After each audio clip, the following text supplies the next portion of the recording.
So this is the fun thing about doing an actual 9-hole playing lesson, is it's real, man. This is golf. So much of what we see on YouTube and the different places we go, it's, you know, it's, I don't know what the word is, but it's pretty scheduled, right? Do this, do that, tip 1, tip 2, tip 3, and that's good stuff. I mean, hopefully you're enjoying it, but this is golf. And what I really wanted to share with you and what we're experiencing here today is this is how we navigate the game. Yeah, we can have perfect technique and we can have good practice plans and all these types of things, but ultimately you want to just play better golf.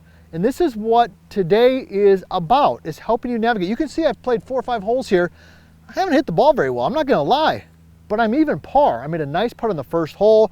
I made a really nice couple lag putts. I had 1 3-putt, but I'm even par, I'm feeling pretty good. So here we go, next hole, par 5, pretty straightforward. One of these holes where, you know, I gotta hit it straight, but there's not a lot of trouble, left or right. I'm just gonna tee up on the left side because my desired shot is a little bit of a draw, okay? And once again, I got a good target. I got the pine trees in the back. A couple practice swings. I'm gonna see if I can make a little better swing than the last hole. Whew. All right, here we go.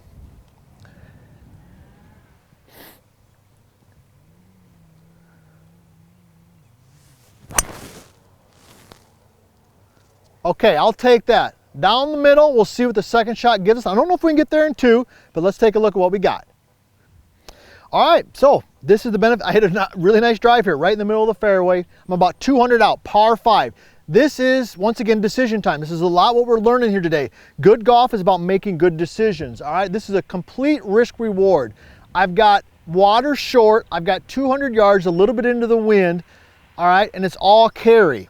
Now, this is where you got to determine, is this a shot that I can realistically hit? Can I pull this shot off 60, 70% of the time? If the answer is yes, you got to go for it. But if the answer is like, oh, it's 1 out of 10, 1 out of 20, lay it up, make the easy par, maybe even a birdie, and get moving to the next hole. But I'm going for it, right? We're having some fun today. I'm going for it. I've got my 18 degree, and on a shot like this, that's literally over 200 yards, I'm aiming for the middle of the green. Anywhere on the green, I'm gonna take. I'm not even looking at the pin. Here we go. I got a good target. The pine tree long right there, right in the middle of the green.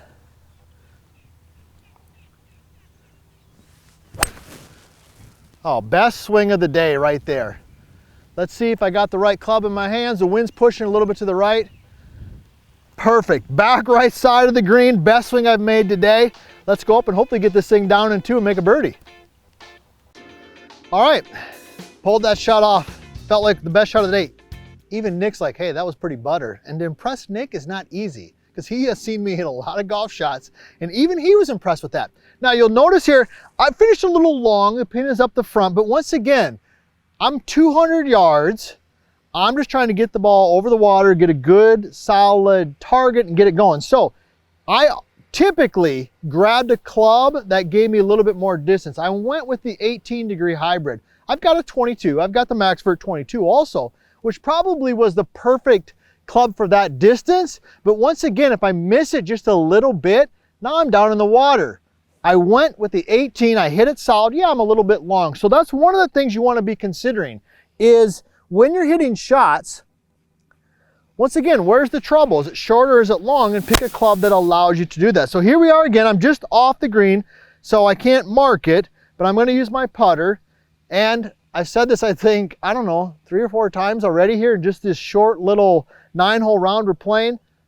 I got another long putt, all right? So I'm gonna walk it off, okay? I'm listening to my feet, all right? I'm listening, I'm feeling what they're telling me. My eyes are working.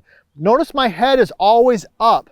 All right, one of my favorite things to do when I get a long putt is stop halfway, open up to the putt so that I can see out of my peripheral vision the ball in the cup. I'm letting the beautiful mind do what it does. So I can see it's definitely slightly downhill. It's gonna work a little bit to the left. But once again, I'm focusing on distance, all right? Remember the PhD, pin high degree?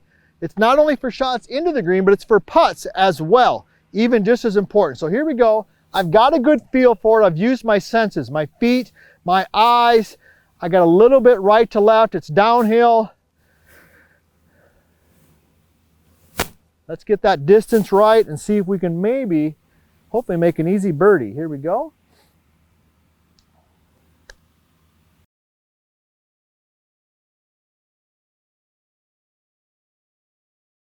All right, average.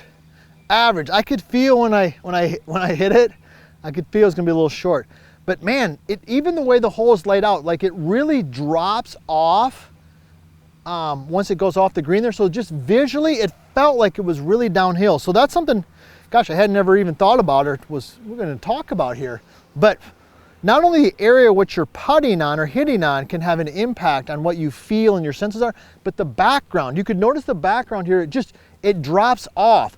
So the feeling is that it's really downhill, when in actuality, it's downhill, but it's nothing crazy. So be aware of that when you're reading putts, all right? Don't focus on the landscape in the background, focus on what's actually in front of you. So all right, let's go ahead and I'm gonna mark this thing now that it's on the green. All right, we're gonna take a little look at it here. Once again, I got a shorter putt, so I'm gonna read it from both sides.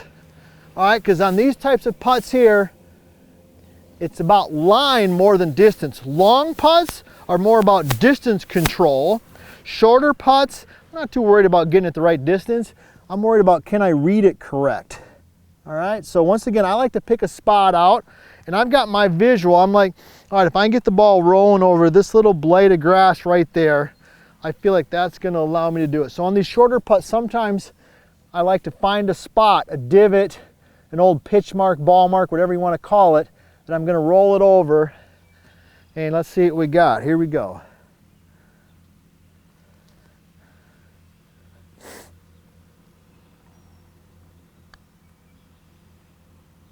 Okay, I hit a good putt there. So, might be a little disappointed that I didn't make the birdie after hitting that great drive and that great second shot, but here's what I'm gonna tell you. I hit a great drive, I hit a great second shot, I hit a good putt there. I just misread it, but I hit a good putt. So if I'm gonna go back and work on my skill set based on this hole, I'm gonna work on my green reading because I hit a good putt. So I made a 5 here, I made a 5 on the last hole. I hit about 3 terrible shots. I hit 3 great shots here, but that's golf, and that's what we're learning here today. All right, let's head to the next hole.